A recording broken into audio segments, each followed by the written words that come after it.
What is up, Star Wars fans? This is Darth Watson. In this video, we're going to be talking about the Charmin Obey-Chinoy New Jedi Order Star Wars movie. Things are not looking too good for the New Jedi Order Star Wars movie. And I'm going to have to say that the New Jedi Order Star Wars movie is looking like that eventually it's on its way to being shelved. And the reason why I say that is because 3 different writers, Disney and Lucasfilm, Kathleen Kennedy, has hired for this movie. Charmin Obey-Chinoy is still confirmed to be the director, but Stephen Knight was let go. A couple other writers was let go for the film.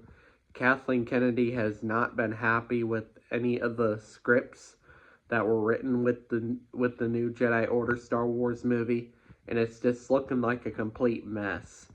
And I think that The Mandalorian and Grogu is definitely something that should be reintroduced to Star Wars on the big screen. As Star Wars comes back to the big screen, The Mandalorian and Grogu is a much better idea.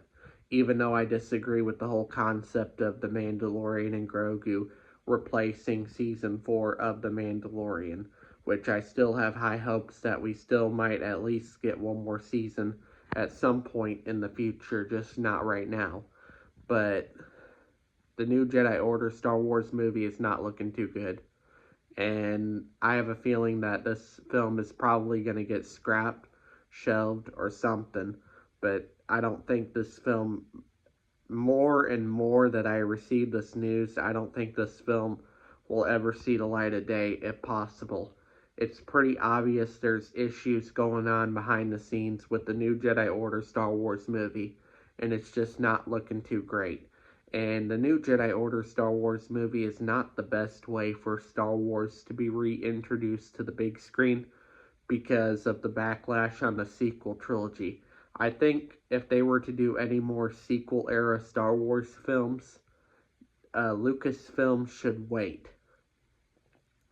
And they should wait for at least another decade or two, because the sequel trilogy came out in a different generation, and people hated the sequel trilogy, and the people hated the prequel trilogy, but it took 10 years for a newer generation, and people hated the prequels just as much as the sequels, and then the original trilogy came out in a different generation. So wait till a new generation comes around and have another Star Wars trilogy maybe, or another Star Wars movie comes out maybe 10 or 20 years later. 20 years later, 15 to 20 years later, when a new generation is out. Because I think that because of the backlash on the sequel trilogy, I don't think that the Rey Star Wars movie, New Jedi Order Star Wars movie, should be the Star Wars that gets introduced back to the big screen, especially with the backlash on the sequel trilogy. But anyways, that's all I have to say for this video. Do make sure to smash a like, subscribe, comment, and I will catch you all later in another video.